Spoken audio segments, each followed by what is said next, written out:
In this video, I'll show you how I create atmosphere in my toy photography.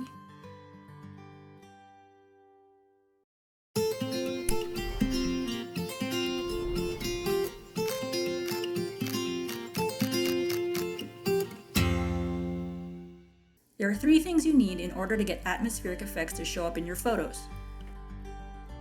1. A dark background. In the studio, I'm using this one for flat lay photography, but outdoors, bushes, rocks, or anything shadowy work great. 2. A hard light you can focus. This is the cheap LED panel I showed you in a previous video, but I've modified it. The light is hard and green, but I can work with this here. I'm using this black foam as a flag. Flagging, like feathering, is another way to control where the light goes, but we just use something to block light. I've just wrapped it around the LED light with a hair tie. And the last ingredient, some atmosphere. This is a facial nano mister that I got for $12. It's great for smaller sets like Lego, and I like that it uses just water. You do have to hack it a bit because there's an annoying blue light that can seep into longer exposures. I just opened it and popped off the LED with a screwdriver. So let's turn this on and light the tree ant from behind.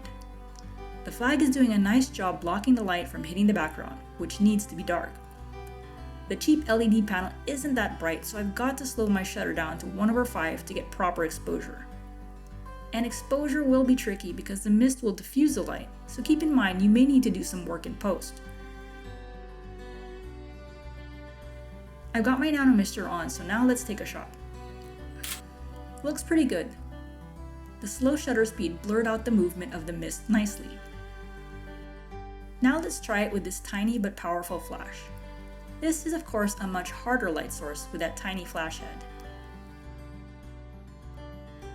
I flagged it with the black foam and hair tie and added a pistol grip for comfort, just the same as the LED light. And because it's flash, I can work with the room lights on. So, mister on. Flashback lighting the tree ant. And here's the shot. The flash has frozen the nano droplets of water in the air. Now let's try lighting from a different angle with this standard sized flash.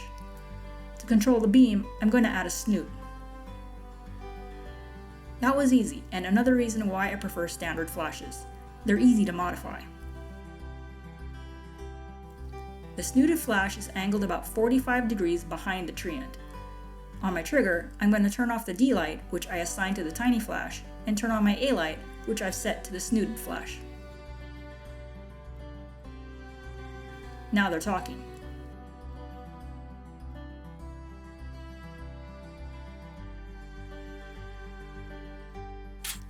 The mist is also frozen, and you can see the droplets are more prominent on the side where there is light.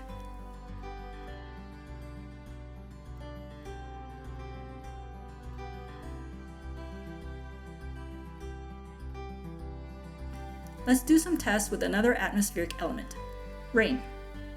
For that, we're just going to use a regular spray bottle.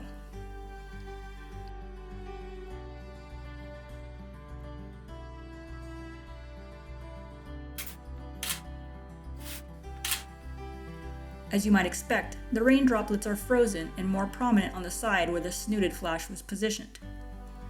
Same outcome with the tiny flash, but I have the light positioned almost directly behind so you could see more droplets. With the LED, you get streaked rain because the shutter speed had to be very slow for exposure. Outdoors, my setup looked like this.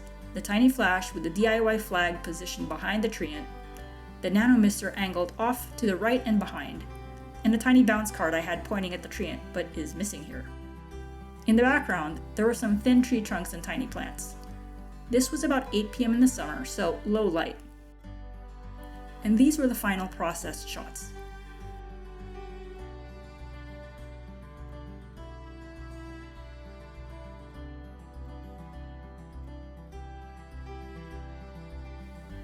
That was part 4 of my Lighting 101 for Toy Photography series.